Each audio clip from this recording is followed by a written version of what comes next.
आपको विशेष ध्यान रखना है कि कोई भी व्यक्ति, कोई भी इस प्रकार का बहरूपिया, कालनेमी, यदि वो ये बोलता है कि मेरे अंदर भगवान आते हैं, मेरे अंदर देवी देवता आते हैं, मेरे अंदर देवियां आती हैं, मैं तुम्हारा कल्याण कर सकता हूं, मैं तुम्हारा भला कर सकता हूं, मैं तुम्हारा उद्धार कर सकता हूं, मैं तुम्हारे दुख तकलीफ को दूर कर सकता हूं, तो कहीं ना कहीं हमें उससे सबसे पहले होशियार होना चाहिए कि वो आपके साथ फ्रॉड कर रहा है, आपके साथ धूर्त विद्या की बात कर रहा है, आपके साथ गलत बात कर रहा है। कोई बोलता है तुम समोसे खा लो तुम्हारा कल्याण हो जाएगा, कोई बोलता है रसगुल्ला खा लो तुम्हारा कैंसर ठीक हो जाएगा। इस प्रकार के लोग कैसे टीवी पे आते हैं और कैसे हमारे समाज को ठग करके गायब हो जाते हैं, हम इस बात से आश्चर्य हैं कि कैसा हमारा समाज है जो सही और गलत को नहीं जान सकता। हमारी जो पीड़ा है, जो हमारी जो कष्ट है, जो हमारी भावना है, जो हमारी आस्था है, वो मेरी सोच है, वो मैं किसी से कह नहीं सकता हूं। मैं अपनी पीड़ा और अपना कष्ट सिर्फ तो सिर्फ परमात्मा को कह सकता हूं, भगवान को कह सकता हूं, देवी देवताओं को कह सकता हूं। इसके अलावा मैं किसी को नहीं कह सकता हूं, क्योंकि मैं उपहास का पात्र बनूंगा। राधे राधे दोस्तों, स्वागत है आपका अपने गुरु ज्ञान गौरव यूट्यूब चैनल में। जैसा कि आप जानते हैं, मैं जंगलों, पहाड़ों, गुफाओं और कंदराओं में रहने वाले संत महात्मा का खोज किया करता हूं, उनकी वीडियो बनाया करता हूं। दोस्तों, इस समय मैं कर्नाटक में हूं और आप हमारे चारों तरफ पहले देखें, यहाँ सब तरफ आपको खेत ही खेत दिखाई देंगे। यहाँ एक तहसील है कुश्तगी नाम से। कुश्तगी से हम लोग 7 किलोमीटर आ चुके हैं और यह जो आप रास्ता देख रहे हैं, इसी तरह से खेतों के बीच में चारों तरफ रास्ते हैं। ये जो कच्चा रास्ता जा रहा है, ये खेतों के लिए जा रहा है। जैसे दोस्तों आप लोग साउथ इंडियन पिक्चरों में देखते हैं, मूवी में देखते हैं कि खेतों के बीच से लंबी लंबी दूरी गाड़ियां लगातार जाती हैं धूल उड़ाते हुए, तो सेम वही कंडीशन है यहाँ पर। दूर दूर तक आपको गांव नहीं दिखाई देंगे। अब आते हैं दोस्तों मेन विषय पर। यहाँ पर एक बाल ब्रह्मचारी, बाल योगी, जिनकी उम्र मात्र 26 साल है। 26 साल की उम्र में इतनी आध्यात्मिक ऊंचाइयों को प्राप्त करने वाले संत रहते हैं, जिनका पता करते हम बहुत दूर से आ रहे हैं। आपको हम रास्ते की भी जानकारी दे दें, नहीं तो आप लोग यही कहेंगे कि रास्ते की जानकारी आपने नहीं दिया। दोस्तों, कर्नाटक में हम्पी एक बहुत ही मशहूर प्रसिद्ध जगह है। हम्पी में होसपेट नाम की एक जगह है जहां रेलवे स्टेशन है। होसपेट पहुंचने के बाद लगभग 65 किलोमीटर कुश्तगी नाम की जगह है जहां हम लोग पहुंचे हैं बस से, और कुश्तगी से 7 किलोमीटर की दूरी पर यह जगह है जो आप देख सकते हैं। यहाँ आने पर हमको दिखाई दिया है कि जहाँ चारों तरफ खेत ही खेत नज़र आ रहे हैं हर तरफ, वहाँ इन खेतों के बीच में, जहाँ कई कई किलोमीटर तक न गांव है न कुछ है, उनके बीच में ये सुंदर सा एक विशालकाय मंदिर हनुमान जी का आप देख सकते हैं। अब हम चलेंगे वहाँ पर। जो मैं आपको दोस्तों बता रहा था कि एक बाल योगी रहते हैं, उनके पास यहाँ के गवर्नर, यहाँ के मुख्यमंत्री, यहाँ के बड़े से बड़े नेता और मंत्री, यहाँ का आम पब्लिक की तो बात ही छोड़ दीजिए, यहाँ के लोकल लोग उन्हें बहुत पसंद करते हैं, उनके पास बहुत आते हैं। तो आइए दोस्तों, अब चलते हैं, महाराज जी का आश्रम दिखलाएंगे और उसके बाद महाराज जी के पास चलेंगे, चरण बंदन करेंगे और उनसे उनके बारे में भी जानेंगे और कुछ सत्संग भी लेंगे। आइए।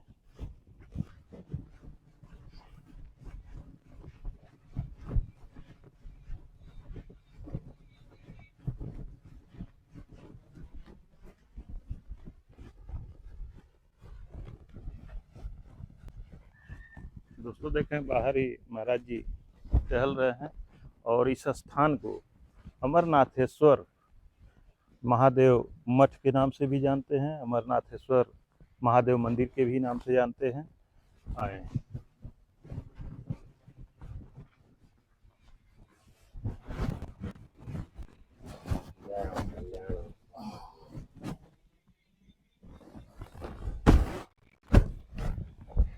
हम लोग गोरखपुर से आए हैं। कल्याण हो गया। जी, कैसे हैं आप? सब आपका आशीर्वाद है प्रभु। और बहुत आपके बारे में सुना था, हम पता करते हुए आ रहे हैं। जी। तो बड़ी इच्छा हुई कि गुरु जी का दर्शन हम भी करें। हाँ जी। आपके शरण में आए हैं। आपको हम माइक लगा देंगे।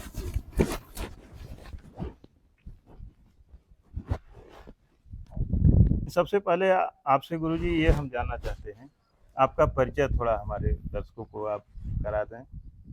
मैं भारतवर्ष में जो नागा सन्यासियों के नाम से जी विश्व विख्यात हैं, मैं वह नागा सन्यासी हूँ। जी और मैं जूना अखाड़े से हूँ। जी जूना अखाड़े में हमारे लाखों की तादाद पे सन्यासी हैं। जी मैं उनका सचिव का एक हमें जिम्मेदारी भी है हमारी संस्था में, और देश भर में मैं साधु संतों की सेवा करता हूँ। जी। गुरु जी कहीं पे बैठ के आइए। जी।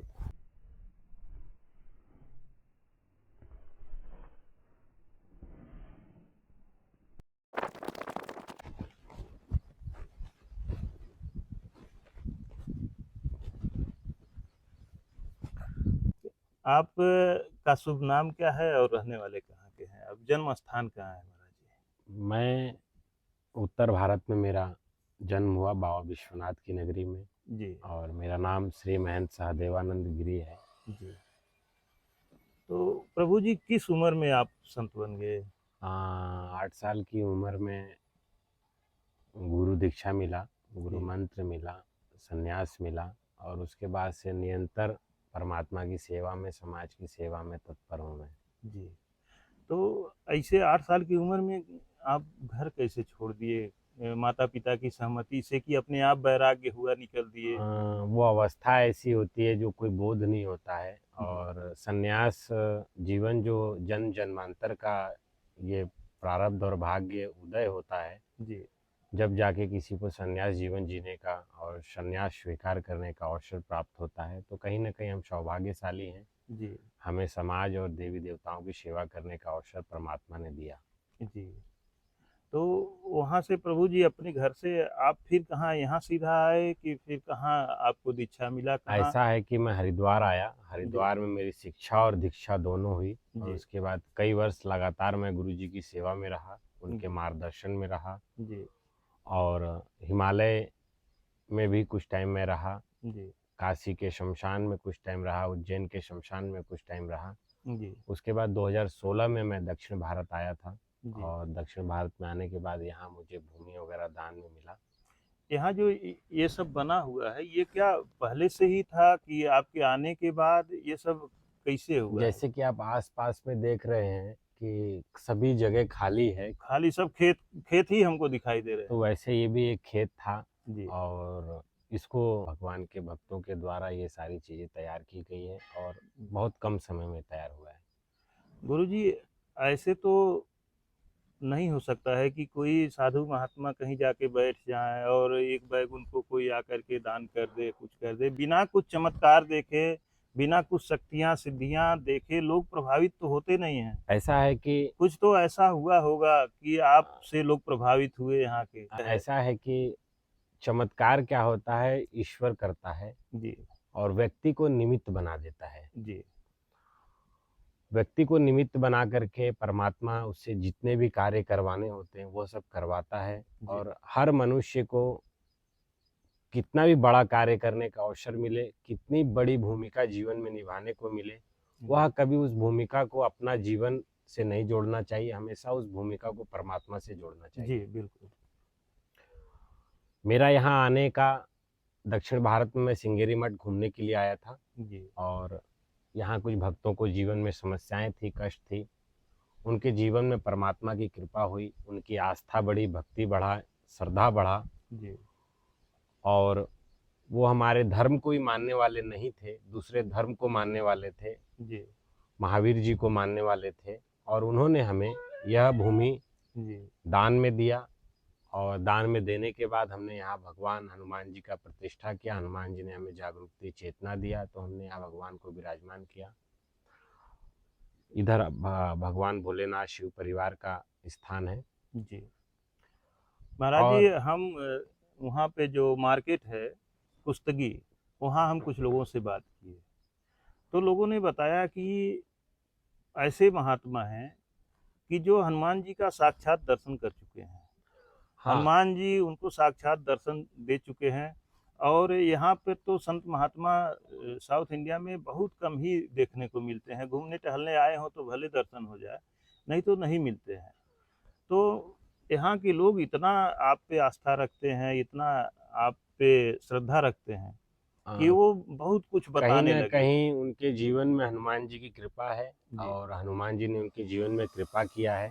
जी और जहाँ तक कि हम देखते हैं कि समाज में हर वर्ग के लोग दुखी हैं, जी परेशान हैं, वह चाहे बिजनेस का क्षेत्र हो, वो चाहे उनके आरोग्य का क्षेत्र हो, वो चाहे उनके जीवन में अनेकों प्रकार की समस्याएं हो, तो कहीं ना कहीं जो व्यक्ति यहाँ पे आता है, जी हनुमान जी का दर्शन करता है, 3 परिक्रमा करते हैं, भगवान को नारियल चढ़ाते हैं, तो उनकी कहीं ना कहीं पीड़ाएं जो है, कष्ट जो है, वो हनुमान जी दूर कर देते हैं। जी दूर करने के कारण से क्या है कि लोगों की यहाँ के प्रति आस्था बढ़ी है, लोगों की यहाँ के प्रति श्रद्धा है, जी और उसी श्रद्धा के कारण से लोगों ने आपको बड़े सम्मान के साथ में बताया। जी हमको तो गुरु जी ये भी बताया कि पहले आप जब आए थे तो यहाँ कोई एक पेड़ था, जी, वृक्ष था, उसके हाँ, नीचे आप यहाँ पे यहाँ पे बैठ एक गए पेड़ थे। थे और मैं उस पेड़ के नीचे आकर के बैठ गया था। जी और फिर यहाँ के लोग आए, मिले जुले, लोग अपने फैक्ट्री वगैरह में ले गए, वहाँ कुछ टाइम रखे।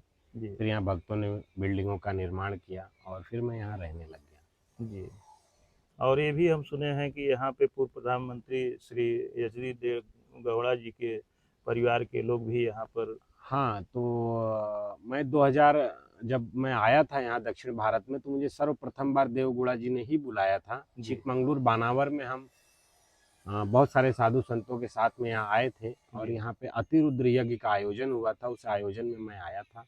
कहाँ पे यज्ञ हुआ था? चिकमंगलूर बानावर में अच्छा ये यज्ञ हुआ था, वहाँ आया था और वहाँ पे ही ये सारे कर्नाटक के लोग वहाँ पहुँचे थे जी और वहाँ से लोगों का जुड़ाव हुआ था और उन्हीं लोगों ने पुनः हमें बुलाया। जी तो मेन मेन पॉइंट वहीं से था कि जी आपको वहाँ के लोगों, जी, यहाँ के लोगों ने वहाँ पे आपका हाँ दर्शन जी, हाँ किया जी, यज्ञ में। जी। गुरुजी कैसे ये होता है कि अ, इतनी कम उम्र में कैसे आप साधना इतनी किए होंगे कि इस ऊंचाई पे पहुंचे होंगे कि आपकी क्षमता, आपके अंदर वो चाहे सिद्धि नाम ले लिया जाए या कुछ भी ले लिया जाए, या देखिए, आध्यात्मिक ऊर्जा, ये इतनी कम समय में आपके पास ये इतनी ऊर्जा कलयुग कहाँ है से आई? और हर युग में मनुष्य का एक महत्व रहा है, मनुष्य जीवन का एक महत्व रहा है। जी तो जिस प्रकार से हर मनुष्य का, हर जाति, हर वर्ग का कार्य बंधा हुआ है, जी उसी प्रकार से साधु संतों की भी एक जिम्मेदारी होती है, जी एक लक्ष्य होता है, एक उद्देश्य होता है। उस लक्ष्य को, उस उद्देश्य को ध्यान में रखते हुए निरंतर भगवान की सेवा, भगवान की साधना और भगवान के प्रति हमेशा जुड़े रहना, जी उस कारण से क्या होता है, देवी देवताओं के आशीर्वाद से अनेकों प्रकार के लोगों के जीवन में चमत्कार होते हैं, अनेकों प्रकार के लोगों के जीवन में खुशहाली आती है। जी वो व्यक्ति और वो समाज हमसे जोड़ देता है जी कि बाबा जी के चमत्कार से हुआ, जी बाबा जी के उससे हुआ, बाबा जी के पास बहुत शक्ति है, बाबा जी के पास बहुत ऊर्जा है। मेरा ऐसा मानना है कि मेरे पास कुछ नहीं है। जी जैसे आप हैं वैसे मैं हूँ। जिस प्रकार से आप कार्य करते हैं उसी प्रकार से मैं अपना कार्य करता हूँ। जी आपका कार्य समाज के लिए चिंतन करना है, उसी प्रकार से हमारा भी कार्य है कि भगवान के प्रति सेवा, भगवान की भक्ति, भगवान का साधना, भगवान की तपस्या करना। तो ये जो भी चीज़ें हैं वो सब ईश्वर की ही दी हुई माया है और ईश्वर की ही माया है। जी मेरा ऐसा मानना है। जी गुरु जी, हम भी यही देखते हैं। और आज हमारा मन एक एक एक कदम जैसे हमारा बढ़ रहा है संतों की खोज में, संतों की दर्शन में, तो हमारा विश्वास भी उसी तरह से बढ़ता जा रहा है। जी, जैसे संत महात्मा लोग कहते हैं कि तपस्या करना या साधु बनना कोई एक जन्म का काम नहीं है, जन्म जन्मांतर जन्म का, युग जन्मांतर से युगांतर का दोस्तों। पुण्य उदय होता है जी तो संन्यास जीवन मिलता है। जी तो वही महाराज जी मैं कह रहा हूँ कि दोस्तों, मैं जैसे आप सबसे मैं कहता हूँ और संत महात्मा आपके सामने ही मुझे समझाते हैं, कहते हैं कि कोई एक जन्म में साधु नहीं बनता है। आज इस बात के सबसे बड़े उदाहरण महाराज जी बैठे हुए हैं। 26 साल की उम्र आज हुई है और 8 साल की उम्र में ही महाराज जी के अंदर क्या भाव उत्पन्न हो गया, कौन समझा दिया। कोई कह तो नहीं सकता है अपने बच्चे को कि जाओ तुम साधु हो जाओ। कोई जी समाज का आदमी भी नहीं प्रेशर डाल सकता है कि जाओ तुम साधु हो जाओ। लेकिन यह प्रेरणा आखिर क्यों आती है, कैसे आती है? ये यह पूर्व जन्म की जो तपस्या संत महात्मा बताते हैं कि जब तपस्या जहाँ तक पहुँच करके शरीर शांत होती है तो अगले जन्म में फिर वहीं से स्टार्ट होती है। तो ऐसा महाराज जी हमको संत महात्मा समझाते ये हैं। जन्म आपसे भी हम जन्मांतर जानना का चाहते जन्म जन्मांतर का ये युग युगांतर का जो पुण्य उदय होता है तो जी। किसी को संत जीवन जीने का अवसर मिलता है, हैं। संत जीवन में उसको रहने का अवसर मिलता है, क्योंकि संत बनाए नहीं जाते, जी, संत को कोई बना नहीं सकता है, वो वहीं से ये बन के बने आते हैं। हुए और बन के आते हैं। यदि हम आपको अभी कपड़ा पहना दूं, आपको मैं तिलक लगा दूं, आपको मैं रुद्राक्ष की माला लगा दूं और आप उससे सन्यासी हो जाएं, ये सन्यास का जो कपड़ा है, ये पहचान है, ये त्याग का प्रतीक है। समाज आपको पहचान लेगा कि आप साधु है, पर आप अंतर से नहीं हैं। नहीं, अंदर से नहीं हो सकता। जिस प्रकार से आज आप देश के कोने कोने में जाकर के साधु संतों से मिलना, साधु संतों से वार्तालाप करना, उनकी विचारधाराओं को समाज के सामने लाना जी, आप कार्य करते हैं, तो इसी प्रकार से आपका जो जीवन है जी, वो कहीं ना कहीं ईश्वर की माया से ये जीवन है, ईश्वर की कृपा से ये जीवन है, और कहीं ना कहीं जन्म जन्मांतर से साधु संतों का आपका रिलेशन है। जी, क्योंकि ये घोर कलयुग चल रहा है, व्यक्ति चाह के भी अध्यात्म के मार्ग पर नहीं रह सकता, जी, नहीं चल सकता है। इतनी ज्यादा इस संसार की माया, इतनी ज्यादा इस संसार की जो भूख है, जो प्यास है, जी, वो कहीं ना कहीं हमें अध्यात्म की ओर से बहुत दूर ले जाता है। जी, जो आज के कल्चर हो गए, आज की, तो आप इस दुनिया में भी रह करके जंगलों में जाना जी, और पैदल चल के जाना, भूखे प्यासे रह करके आप साधु संतों के बीच में रहना और उनकी विचारधाराओं को, उनकी सोच को और सारी चीजों को आप समाज के बीच में ले करके जाते हैं, तो कहीं ना कहीं एक पुण्य आत्मा का कार्य आप कर रहे हैं। जी, तो इसी प्रकार से हमारा भी जो जीवन है, तो हमने कपड़े पहन लिया, बाल बड़ा हो गए और एक सन्यास जीवन में जी रहा हूँ, तो ये तो एक बाहर का देखने का है। अंतर का जो है ये जन्म जन्मांतर का ही है। जी, जैसे कि आप अपने आप को भी देख सकते हैं कि आप कुछ और भी कर सकते थे, पर जी, परमात्मा ने आपको ये कार्य दिया जी। कि आप जाइए, साधु संतों से मिलिए, साधु संतों का आशीर्वाद लीजिए और साधु संतों का प्रचार प्रसार करिए। महाराज जी, आप जो बात कह रहे हैं इसको मैं 1 मिनट के लिए बढ़ाना चाहता हूँ। कोई कोई दिन ऐसा आता है कि हम लोग भूखे प्यासे जंगल में भटकते हैं। कोई की दिन तो कोई के प्रभु जी ऐसा आता है कि हम लोग पानी के लिए तड़पते हैं। ऐसे जगह चले जाते हैं जहाँ एक घूंट पानी नहीं मिलता है, गर्मी में व्याकुल हो जाते हैं, पूरा दिन भूख से तड़पते रहते हैं। शाम को मिला कि नहीं मिला इसकी भी कोई गारंटी नहीं, लेकिन अगले दिन जब भोजन मिलता है तो देख करके प्रणाम करते हैं कि हे प्रभु, अन्न देवता को भी प्रणाम करते हैं और भगवान को धन्यवाद देते हैं कि हे प्रभु, कल का क्या दिन था कि आप भूखे रखे, आज का क्या दिन है कि इतना मीठा स्वादिष्ट भोजन सामने है। तो प्रभु जी, ये भगवान की ही कृपा है। हाँ, ये ईश्वर की माया है। कलयुग में अन्न का महत्व है, अन्न में ही प्राण बताया गया है। और आपकी जो संघर्ष है, जो आपका जंगलों में जाना, लोगों के पास जाना, अध्यात्म का समाज में पहचान करना और अध्यात्म को बढ़ावा देना, और इस प्रकार से जो आप धर्म का प्रचार प्रसार कर रहे हैं, एक ये संत का ही कार्य है। जी। और महाराज जी, अब मैं आपसे ये जानना चाहता हूँ कि आप 10 नाम जो पंच 10 नाम जूना अखाड़ा है, उसके आप इतने बड़े पद पे इतनी कम उम्र में बैठे हुए हैं। हाँ, मुझे भी जबकि इस अखाड़े में, आपके इस संप्रदाय में एक से एक वयोवृद्ध साधु संत भी होंगे, योग्य शिक्षित भी होंगे, लेकिन आपको बनाया गया तो इसका मतलब आपके अंदर कुछ क्वालिटी देख करके बनाया गया है। हाँ, हमारी संस्था में सबसे सर्वप्रथम विश्वास गुरुजनों का होता है, जी, उसके बाद साधु संत विश्वास करते हैं और विश्वास करने के बाद में वो हमें जिम्मेदारियां देते हैं। जी, और स्वाभाविक सी बात है कि यदि कोई हमारे ऊपर किसी प्रकार का कोई जिम्मेदारी देता है तो हमें सच्ची भावना, सच्ची श्रद्धा से, सच्ची आस्था से सेवा करना चाहिए। जी और मैं निरंतर सेवा कर रहा हूँ, साधु संतों की सेवा हमें मिली है, मैं अपना सौभाग्य समझता हूँ। और कहीं देखा जाए इतनी कम अवस्था में, इतनी कम आयु में मुझे ये सारी जिम्मेदारी मिली है, तो ये कहीं ना कहीं परमात्मा का, देवी देवताओं की कृपा ही कृपा है। मुझे इतनी कम उम्र में ये सारी चीज़ें करने का अवसर जी। देवी देवता दे रहे हैं। अब महाराज जी, मैं आपसे एक चीज़ जानना चाहता हूँ और आपसे एक आग्रह भी करूँगा कि हमारे समाज में, हमारे हिंदू धर्म में इतना आडंबर और पाखंड भी फैलता जा रहा है। तो लोग संतों का वेश धर करके तमाम आडंबर, पाखंड और दुराचार भी शब्द जोड़ सकते हैं, करते जा रहे हैं। क्या देखिए, इन लोगों के लिए भी हमारा संत समाज कुछ इन पे लगाम लगाने के लिए, इनके पाखंडों पे कुछ कर रहा है? देखिए प्राचीन काल से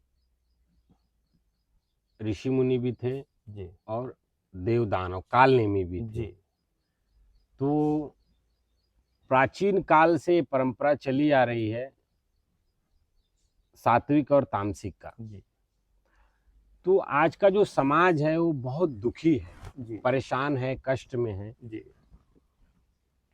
तो कहीं ना कहीं उनके कष्ट का दुरुपयोग करने वाले जो लोग बैठे हैं, जी वो इसका पूर्ण रूप से दुरुपयोग करते हैं। दुरुपयोग कर रहे हैं। कहीं ना कहीं हमारे समाज को जो आस्था है भगवा कपड़े के प्रति, हाँ। धर्म के प्रति, हाँ। अध्यात्म के प्रति, हमारी संस्कृति के प्रति, हमारी पद्धति परंपराओं के प्रति जो आस्था है, उस आस्था के साथ बहरूपिया कालनेमी हाँ। जो वस्त्र को धारण कर लिए और उस वस्त्र को धारण करने के बाद में अंतर मन से संन्यास को स्वीकार नहीं किया, धर्म को स्वीकार नहीं किया, अध्यात्म को स्वीकार नहीं किया, वो सिर्फ आडंबर को स्वीकार किए, दिखावा को स्वीकार किए, पाखंड को स्वीकार किए और समाज को गुमराह किया। जी समाज गुमराह होकर के उनके पास जाता है, अपने दुख तकलीफ को बताता है, अपनी समस्याओं का बताता है, और उस समस्या को निराकरण कहाँ से करेंगे जब उनका स्वयं उन्होंने अपने आत्म का कल्याण नहीं किया, अपना कल्याण नहीं किया, वो लोगों का कल्याण और समाज का कल्याण कैसे कर सकते हैं? नहीं कर संभव ही नहीं है।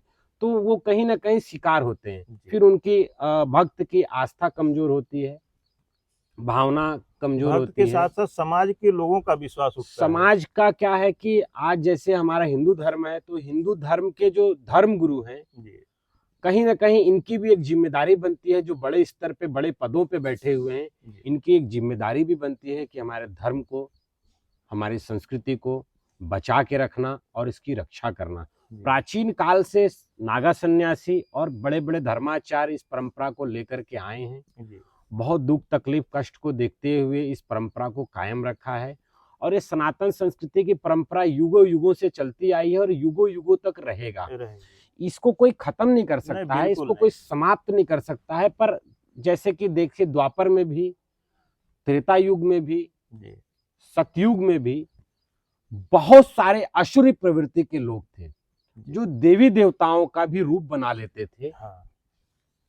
और देवी देवताओं का रूप बना करके वो कहीं ना कहीं छल करते थे, कपट करते थे, किसी का वध करते थे, किसी का शोषण करते थे, किसी को उठा ले जाते थे। कहीं ना कहीं वो जो गलत तरीके की विचारधारा, गलत तरीके की सोच है, वो वही करते थे, वो अपने कुकृत्य को ही बढ़ावा देते थे। तो इसीलिए हमारे समाज को सबसे पहले, हमारी माताओं को, हमारी बहनों को, हमारे युवाओं को सबसे पहले ये जानना चाहिए, किसी भी धर्म गुरु के पास आप जा रहे हैं, किसी भी व्यक्ति के पास में जा रहे हैं, वो है कौन, क्या वो असली है या नहीं। अब आपके सामने प्रश्न है कि आप उस व्यक्ति को कैसे पहचानेंगे कि ये असली है या नकली है। देखिए, सबसे पहले संत का एक पहचान क्या है कि गुरु शिष्य की परंपरा, उनका टाइटल क्या है, उनका नाम क्या है, उस किस परंपरा से है, क्या उनकी पहचान है, क्या उनका लक्ष्य है, क्या उनका उद्देश्य है, हम उसको जाने। क्या उनकी परंपरा है, ये किस परंपरा से हैं, वो सारी चीजें जानने के बाद में फिर हमें किसी संत के साथ में सच्ची श्रद्धा और आस्था के साथ जुड़ना चाहिए। ये नहीं कि हम किसी का वीडियो देख लिया, किसी का फोटो देख लिया, किसी का नाम सुन लिया कि जी वो फलाने तांत्रिक हैं, वो फलाने बाबा हैं, वो फलाने देवी हैं, वो फलाने देवता हैं, उनके अंदर देवी आते हैं, उनके अंदर देवता आते हैं, उनके अंदर ये आते हैं, उनके अंदर वो आते हैं, इस प्रकार के पाखंडवाद को बढ़ावा न दें। जी इस प्रकार के पाखंड में हमारे देशवासी न पड़े। जी आप सभी देशवासियों को एक सच्चाई आज मैं बताना चाहूंगा कि कभी भी हम जैसे मनुष्य हैं, मनुष्य इस शरीर के अंदर मलमूत्र का वास होता है और मलमूत्र के अंदर कभी भी देवी देवता प्रवेश नहीं कर सकते हैं। आपको विशेष ध्यान ही रखना है कि कोई भी व्यक्ति, कोई भी इस प्रकार का बहरूपिया, कालनेमी, यदि वो ये बोलता है कि मेरे अंदर भगवान आते हैं, मेरे अंदर देवी देवता आते हैं, मेरे अंदर देवियां आती हैं, मैं तुम्हारा कल्याण कर सकता हूं, मैं तुम्हारा भला कर सकता हूं, मैं तुम्हारा उद्धार कर सकता हूं, मैं तुम्हारे दुख तकलीफ को दूर कर सकता हूं, तो कहीं ना कहीं हमें उससे सबसे पहले होशियार होना चाहिए कि वो आपके साथ फ्रॉड कर रहा है, आपके साथ धूर्त विद्या की बात कर रहा है, आपके साथ गलत बात कर रहा है। कभी भी मनुष्य के अंदर भगवान वास नहीं कर सकते।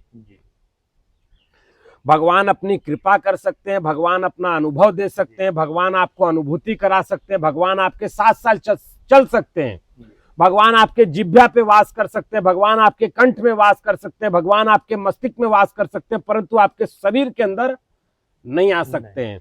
यदि कोई बोलता है कि हमारे अंदर देवी आ रही है, उन्होंने क्या किया कि सोशल मीडिया के माध्यम से, कुछ अपने चेले, कुछ अपने पाखंडियों के माध्यम से प्रचार करवाया, स्वयं से अपना प्रचार प्रसार करके वो दुनिया को गुमराह कर रहे हैं, धर्म को कहीं ना कहीं वो नष्ट कर रहे हैं। ऐसे लोगों को बढ़ावा हमें नहीं देना चाहिए और ऐसे लोगों को, समाज के लोगों को ही आपस में मिल करके ऐसे लोगों को नष्ट कर देना चाहिए। दोस्तों, हम भी यही अपील आप लोगों से हमेशा करते हैं जो बराबर वीडियो देखते होंगे। मैं जब जंगल में जाता हूं, आप सबसे आग्रह जरूर करता हूं हफ्ते 2 हफ्ते में कि आप सब किसी भी वीडियो को देख करके, चाहे कोई भी हो, चाहे मैं हूं या कोई भी हो, अगर वीडियो बनाता है और कुछ इस तरह के पाखंडवाद का बढ़ावा करके कि यहाँ ये सिद्धि है, ये हो जाता है, वो हो जाता है, तो उस पर विश्वास करके, खास करके माँ बहनें तो कतई न जंगल में जाएं या कहीं भी न जाएं बिना विश्वास किए। अगर कभी जाती ही हैं तो अपने घर के लोगों को साथ में लेकर के जाना चाहिए। बिल्कुल, आज कहीं न कहीं धर्म के जो चोला पहने हुए हैं, कपड़ा पहने हुए हैं, ये कहीं ना कहीं माताओं के जो कष्ट होते हैं, पुरुषों के जो कष्ट होते हैं, बहनों के जो तकलीफ होते हैं, उस तकलीफ का दुरुपयोग करके उनकी आस्थाओं के साथ में, उनकी भावनाओं के साथ में खिलवाड़ किया जाता है। उसके बाद में बदनाम कौन होता है? जो सच्चे संत हैं, जो तपस्वी हैं, जो साधक हैं, उन्हें भी अपने आप पे गिल्टी फील होता है, उन्हें भी अपने आप में डर फील होता है कि मैं समाज को क्या मुंह दिखाऊं, मैं समाज के सामने क्या मुंह लेकर के जाऊं, मैं समाज के सामने किस तरीके से रहूं। इस प्रकार से जो असली लोग हैं, मैं असली और नकली की व्याख्या तो बहुत ज्यादा नहीं कर सकता हूं, परंतु जो सच्चे संत हैं, कहीं ना कहीं वह बहुत दुखी हैं, बहुत उनके भावनाओं को ठेस पहुंचती है इन चीजों को देख करके कि कोई टीवी पर आ जाता है, निर्मल बाबा बन जाता है, कोई टीवी पे आकर के कुछ बन जाता है, कोई बोलता है तुम समोसे खा लो तुम्हारा कल्याण हो जाएगा, कोई बोलता है रसगुल्ला खा लो तुम्हारा कैंसर ठीक हो जाएगा। इस प्रकार के लोग कैसे टीवी पे आते हैं और कैसे हमारे समाज को ठग करके गायब हो जाते हैं, हम इस बात से आश्चर्य हैं कि कैसा हमारा समाज है जो सही और गलत को नहीं जान सकता। तो कहीं ना कहीं हमें सही और गलत को जानना होगा और हमें अपने धर्म के लिए जागरूक होना पड़ेगा और हमें धर्म की भक्ति करनी पड़ेगी। देखिए, प्रथम भक्ति हमें धर्म की करनी है, दूसरी भक्ति हमें राष्ट्र की करनी है और तीसरी भक्ति अपने जीवन और अपने समाज की करनी है। इस बात को हमें ध्यान रखना चाहिए। गुरुजी, लोग बड़े आसानी से जा करके, जैसे बलि का बकरा होता है, जा करके अपना सर झुका करके और बेवकूफ बनने के लिए लाइन में खड़े हो जाते हैं। गुरुजी, जैसे यहाँ पे लोग आते हैं, जो लोग यहाँ के लोकल के लोग आते हैं, तो उन लोगों का यहाँ पे कुछ कल्याण भी होता है, कुछ भला भी होता है कि कैसे आप पे किस तरह से श्रद्धा रखते हैं? ऐसा है कि इस संसार कहीं ना कहीं कितना पैसा होने के बाद भी, बहुत अच्छा जीवन होने के बाद भी, बहुत बड़ा नाम होने के बाद भी, बहुत बड़ा पहचान होने के बाद भी वो संतुष्ट नहीं है, दुखी है लोग। संतुष्ट इसलिए नहीं है किसी को पुत्र नहीं है। कोई कैंसर जैसी बीमारी से लड़ रहा है, कोई अनेकों प्रकार की तकलीफ से जूझ रहा है, पानी नहीं पी पा रहा है, रोटी नहीं खा पा रहा है, बहुत सारे जीवन में उसकी समस्याएं और कष्ट है। तो कहीं ना कहीं संतों के प्रति प्राचीन काल से आस्था रही है कि हम संत के पास जाएंगे, साधु के पास जाएंगे तो हमारे जीवन में कल्याण हो जाएगा, हमारा रोग ठीक हो जाएगा, हमारी समस्याएं ठीक हो जाएगी। हमारे को पुत्र नहीं है, हमें पुत्र प्राप्त होगा। जब दशरथ को पुत्र नहीं था, वो भी ऋषि मुनियों के पास गए और यज्ञ कराया तो उन्हें राम मिले, लक्ष्मण मिले जी।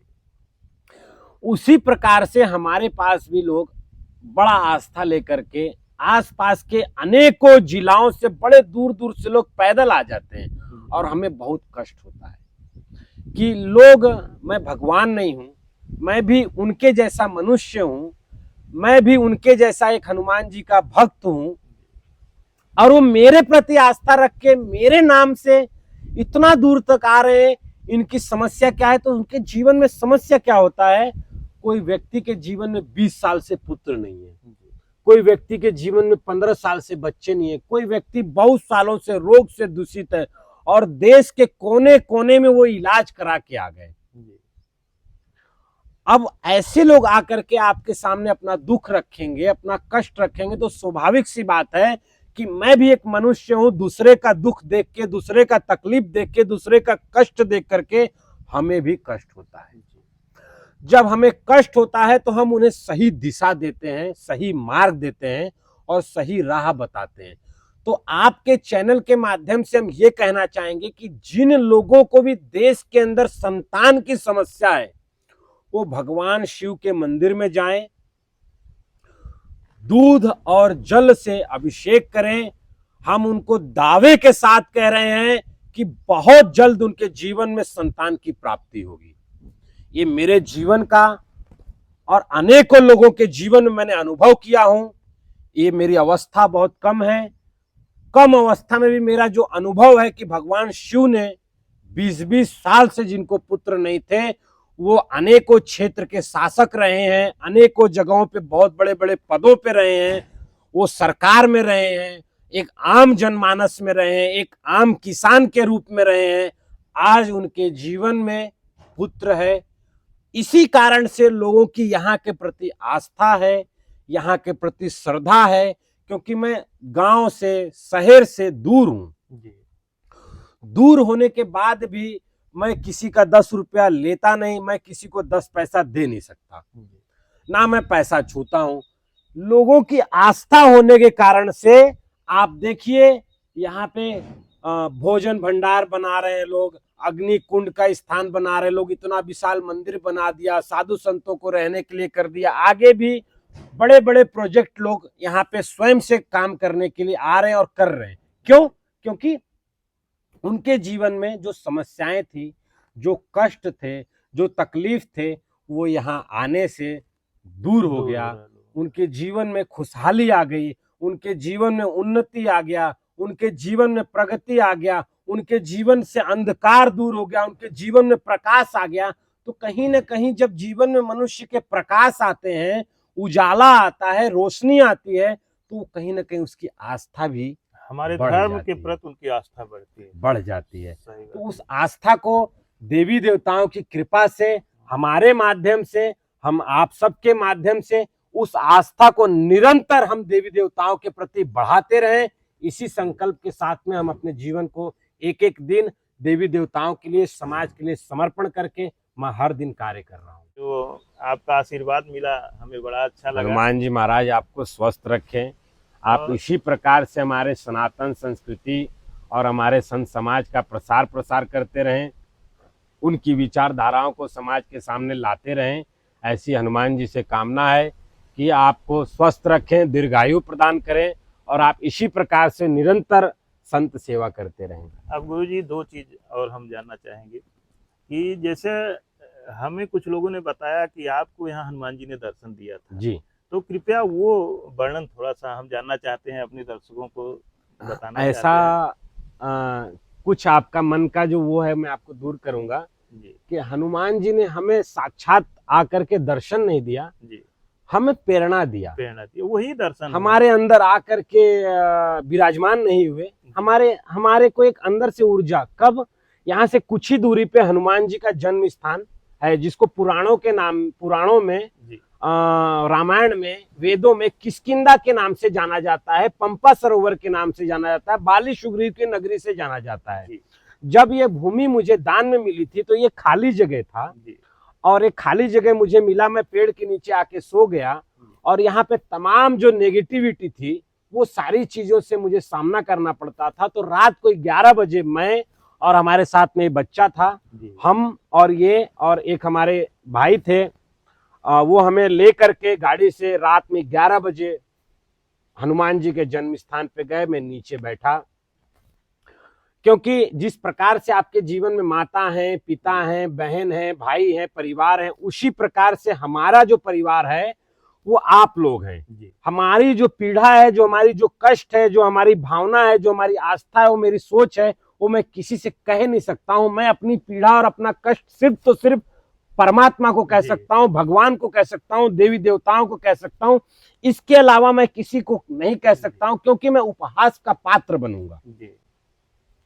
तो जब मैं यहाँ देखा सारी चीजों को, और देखने के बाद मैं हनुमान जी के पास गया, और जाने के बाद हम काफी देर तक वहां बैठा रहा। 1 बजे के आसपास मुझे ऐसी प्रेरणा आई, 1 बजे रात में हमें ऐसी प्रेरणा आई कि आप जाइए, आप किसी प्रकार का अपने मन में विचार मत रखिए, हम आपके साथ हैं और हम वहां आ रहे हैं, आप हमारी व्यवस्था करिए। ये हमें हनुमान जी ने प्रेरणा दिया। और जब हनुमान जी ने ये चीजें कही तो मैं आया यहाँ पे, मुझे यहाँ आते आते सुबह हो गया। सुबह आने के बाद हमने भक्तों से चर्चा किया कि मैं वहां गया था और ऐसा ऐसा मेरे साथ में हुआ, और यहाँ पे हनुमान जी आना चाहते हैं, हनुमान जी यहाँ विराजना चाहते हैं, ये सब हनुमान जी की इच्छा है। हम उज्जैन फोन किया, वहां पे मूर्ति देखने के लिए बोला, तो मूर्ति स्वयं देने वाले लोग तैयार हो गए, मूर्ति उन्होंने स्वयं भेजने वाले तैयार हो गए, स्वयं लाने वाले तैयार हो गए। हमारी धर्म की माता जी थे बेंगलुरु में, उनके बच्चे वगैरह थे, वो लोग आकर के यहाँ पे सारा सामान इत्यादि ला करके, और कैसे हनुमान जी यहाँ विराजमान हो गए हमें या किसी को नहीं पता। बस हनुमान जी वहां से आए, और ब्राह्मण आए, लोग आए, सारी व्यवस्था हुई, और हनुमान जी यहाँ विराजमान हो गए खुले आसमान में। अपनी सारी व्यवस्थाओं खुद करो। हाँ, खुले आसमान में विराजमान हुए। और कोई भी वो दिन देख करके, आज का दिन देख करके कोई कल्पना नहीं कर सकता है कि इतना जल्दी हनुमान जी का मंदिर इतना विशाल रूप लेकर के तैयार हो जाएगा। ये इस नगर वासियों के लिए भी आश्चर्य का विषय है, हमारे लिए भी एक अनुभव का विषय है कि जैसे लोग कहते हैं कि भाई भगवान कहाँ है, हम बहुत पूजा पाठ करते हैं, हम बहुत भक्ति भाव रखते हैं, हम बहुत श्रद्धा से देवी देवताओं को मानते हैं, पर भगवान हमारे ऊपर कृपा नहीं कर रहा है। तो ये हमारे जीवन का अनुभव है कि मेरे पास कुछ नहीं होते हुए, ना कोई पैसा, ना कोई कौड़ी, ना कोई किसी प्रकार के सामाजिक सुख सुविधा होते हुए भी ये मंदिर स्वयं से, भक्तों की आस्था से, भक्तों की श्रद्धा से, किसी से किसी प्रकार का डिमांड न करते हुए, आपस में 4-5 लोग मिल करके इतना विशाल मंदिर को बना दिया। आप हैरान होंगे, जब इस मंदिर का उद्घाटन होना था तो स्वयं इस राज्य के जो राजा बोले जाते हैं, राज्यपाल, गवर्नर के नाम से विख्यात होते हैं, वो स्वयं आकर के इस मंदिर का लोकार्पण करके गए, और उन्होंने भी अपने जीवन को बहुत भाग्यशाली समझा कि हमारे हाथ से हनुमान जी का प्रतिष्ठा होना, हनुमान जी के मंदिर का ये सारी चीजें होना, वो बहुत खुश होकर के गए। और उससे इस समाज के अंदर इस मठ का एक पहचान कायम हुआ, एक अलग दृष्टि लोगों के अंदर आई, एक अलग आस्था लोगों के अंदर आई, हनुमान जी के प्रति एक अलग भावना आई। और आज अमावस, पूर्णिमा, शनिवार इत्यादि को यहाँ बहुत भीड़ होते हैं जी। यह बहुत बड़ी बात है गुरुजी। तो ये हनुमान जी की माया है। और हनुमान जी का जो आपको मैं एक अनुभव बताऊंगा कि 84 लाख योनियों के बाद मनुष्य शरीर मिलता है, ऐसे 33 कोटि देवी देवताओं के रूप हैं। जैसे 84 लाख योनि मनुष्य के हैं, वैसे 33 कोटि देवी देवता भगवान के भी अलग अलग रूप हैं। उसमें से जो अष्ट चिरंजीवी हैं, उसमें से एक हनुमान जी है। हनुमान जी चारों युग में है, जी। कल भी थे, आज भी हैं और कल भी रहेंगे। चारों युग प्रताप तुम्हारा तुम्हारा है है प्रसिद्ध प्रसिद्ध जगत उजियारा। तो चारों युग में वो हैं और कोई भी काम उनके लिए कठिन नहीं है इस जग में। ये मैं नहीं कह रहा हूं, ये तुलसीदास जी कह रहे हैं, वाल्मीकि जी ने लिखा है रामायण, और लोगों ने इस पे मंथन किया है। ये वेद कह रहा है कि हनुमान जी की जो शक्ति है, जो हनुमान जी की ऊर्जा है, वो कलयुग के अंत तक भी रहेगा। तो हनुमान जी की जो भक्ति करते हैं, जो हनुमान जी की सेवा करते हैं, जो हनुमान जी के प्रति आस्था रखते हैं, उनका जीवन कभी निराश में नहीं होता, उनका जीवन कभी दुख में नहीं होता, उनका जीवन कभी संकट में नहीं होता, वो कभी किसी प्रकार के द्वेष में नहीं पड़ते, किसी प्रकार का उनके ऊपर दोष नहीं लगता है, किसी प्रकार की उनके जीवन में अशांति नहीं होती है। इस प्रकार की हनुमान जी की कृपा अपने भक्तों पे रहती है। दोस्तों, आज बड़ा ही अच्छा लगा प्रभु जी के चरणों में, और हम जितना जानना चाहते हैं शायद गुरु जी अपने मुख से अपना बखान नहीं करना चाहते, और ऐसे ही अंदाजा लगाया जा सकता है कि बिना किसी पावर के, बिना किसी क्षमता के, बिना किसी शक्ति के इतनी बड़ी एरिया, जैसा हमको लोगों ने बताया, पूर्व जानकारी है दोस्तों, इसलिए मैं बता रहा हूँ कि 2-2 एकड़ भूमि किसी को ऐसे ही नहीं कोई दान कर देता है। तो महाराज जी का इस क्षेत्र में बहुत ही सम्मान है, बहुत आस्था है, लोगों की बड़ी श्रद्धा है।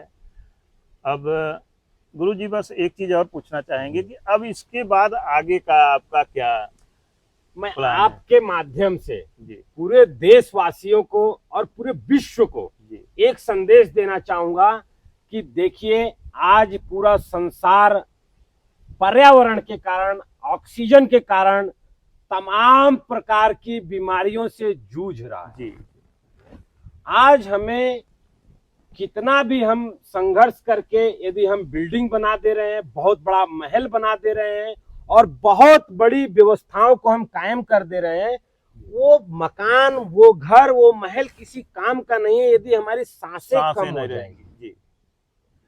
तो हमें जीना है, हमें इस संसार में रहना है, तो हमें एक संकल्प लेना पड़ेगा। संकल्प ऐसा लेना है कि हमें पेड़ लगाना चाहिए, अधिक से अधिक वृक्ष लगाएं। हमें वृक्ष लगाना चाहिए। और वृक्ष कैसे लगाना चाहिए? आस्था के साथ में जी, भावना के साथ में। कैसी भावना होनी चाहिए? जिस प्रकार से हम अपने बच्चे को पाल पोस के बड़ा करते हैं कि ये कल आईएएस बनेगा, कल ये आईपीएस बनेगा, कल ये डॉक्टर बनेगा, कल ये समाज के लिए कल्याणकारी साबित होगा, उसी प्रकार से हमें पेड़ कब लगाना चाहिए? जब हमारा जन्म दिवस आता है। आपका जन्म दिवस आए तो आप अपने जन्म दिवस पे, यदि आप 20 साल की आयु को हो रहे हैं, तो आप 20 पेड़ लगाइए। पेड़ लगाने के लिए यदि आपके पास जगह नहीं है, आपके आसपास में जगह नहीं है, तो आप कहीं दूर चले जाइए, किसी के खेत में लगाइए, जंगलों में लगाइए, फॉरेस्ट में लगाइए, रोड के किनारे लगाइए, पर पेड़ जरूर लगाइए। आपकी शादी की एनिवर्सरी आती है, आपके जीवन में यदि कोई शुभ घड़ी आता है, तो आप उस घड़ी का उपयोग ये करें कि आप पेड़ लगाएं। यदि आप जीवन में कल को देखना चाहते हैं, जल को देखना चाहते हैं, स्वस्थ रहना चाहते हैं, अपने बच्चों का भविष्य चाहते हैं, तो आप पेड़ लगाइए। पूर्ण रूप से आप पेड़ लगाने के लिए, वृक्ष लगाने के लिए संकल्पित हो जाएं। और खास करके कौन से पेड़ लगाने चाहिए? तो हमें नीम और पीपल के पेड़ लगाने चाहिए। ये दोनों पेड़ पर्यावरण को इतना बढ़ावा देता है कि हम इसकी व्याख्या बहुत अधिक नहीं कर सकते हैं। फिर भी आप सभी से, देशवासियों से और पूरे विश्व के लोगों से आह्वान करता हूं मैं कि आप जागरूक होकर के पर्यावरण पे ध्यान दें, वृक्षारोपण करें। हमारे गुरुजनों ने क्या बताया कि यदि आपके पास कभी पैसा आ जाए तो आप उससे क्या करना? गाड़ी मत लाना, कपड़े मत लाना, महल मत बनाना, बिल्डिंग मत बनाना, अपने लिए उपयोग मत करना। उस पैसे से किसी को औषधि दे देना, किसी गरीब बच्चे का इलाज करा देना, किसी ठंड में कोई परेशान हो उसको वस्त्र दे देना, कोई पढ़ने के लिए तकलीफ में उसको शिक्षा दे देना। इस प्रकार से हमारे गुरुजनों ने, हमारे आचार्य लोगों ने हमें बताया और सिखाया। आज की स्थिति ऐसी है कि जब मैं संन्यास लिया था तो मेरे पास कुछ नहीं था, आज भी कुछ नहीं है। ये सारी चीजें समाज का ही है, आप लोगों का ही है, पर एक हमें जिम्मेदारी आप लोगों ने दिया है, एक विश्वास आप लोगों ने किया है, और कहूं कहीं ना कहीं आप लोगों ने मुझे बहुत कुछ दिया। ये परमात्मा की कृपा है। जो लोग बोलते हैं कि सनातन धर्म क्या है, सनातन धर्म का उपहास उड़ाते हैं, सनातन धर्म का मजाक उड़ाते हैं, उनके लिए मैं एक एग्जाम्पल हूं कि एक बाल अवस्था का साधु, एक बाल अवस्था का बाल योगी, एक बाल अवस्था का सन्यासी सनातन धर्म और सनातन संस्कृति और सनातन धर्म की कृपा से, देवी देवताओं की कृपा से ये इतनी बड़ी विशाल संरचना स्वयं देवी देवताओं ने हमारे माध्यम से किया। तो आगे जैसे इस मठ को तैयार करने के बाद भगवान शिव का मंदिर बनाना है, भगवान शिव का मंदिर बनने के बाद देश भर में हमें काम करना है। वो चाहे अनाथ आश्रम का क्षेत्र हो, चाहे वृद्ध आश्रम का क्षेत्र हो, चाहे कैंसर जैसे बीमारियों से अपने देशवासियों को बचाने के लिए कैंसर का हॉस्पिटल खोलना है, या और विकलांग लोग हैं और लोग हैं जो समाज में दुखी हैं, रोग के माध्यम से, अपने शरीर के माध्यम से, हर प्रकार से हम मनुष्य के जीवन में खुशी लाने के लिए, उनको स्वस्थ रखने के लिए मैं हर स्तर पर कार्य करने के लिए संकल्पित हूं। और आने वाले समय में मैं समाज के अंदर उतर करके बहुत अच्छी तरीके से दिन रात मेहनत करके मैं समाज के लिए कार्य करना चाहता हूं, और मैं कर रहा हूं, आगे भी करूंगा। भैया आप कहाँ से, यहीं से लोकल हैं कि कहाँ से आए हुए हैं? जय श्री राम। मेरा नाम ठाकुर सोनू है। मैं इंदौर मध्य प्रदेश से आया हूँ जी। विगत 13 वर्षों से मैं यहीं कुश्तगी, जहाँ मठ का क्षेत्र है, इसी बाजार में मेरा छोटा सा बिजनेस है ट्रांसपोर्ट का। और मैं भगवान हनुमान जी का और शिव जी का बहुत बड़ा भक्त हूँ। कहाँ, यहीं पे आपका बिजनेस है कुश्तगी में? जी, यहीं कुश्तगी में है। अच्छा। यहाँ से जो 7 किलोमीटर आगे मार्केट है, वहीं पर है। और विगत 5 वर्ष पहले जब मुझे मालूम पड़ा कि मैं अंजनाद्री जाता था, जो अंजनी पर्वत हनुमान जी का जन्म स्थान है, वहाँ पे जाता था पूजा करने, सेवा करने, भगवान के दर्शन करने जी। तो वहाँ से मुझे कुछ पता पड़ा कि वहाँ पर आपके कुश्तगी में आप बाबा जी का आश्रम है, आपको मालूम है या नहीं? तो मुझे मालूम नहीं था। फिर मैंने पता किया, फिर गुरुजी का मैंने किसी से नंबर लिया, फिर फोन पे वार्तालाप करके गुरुजी से लोकेशन लेके यहाँ तक मैं पहुँचा।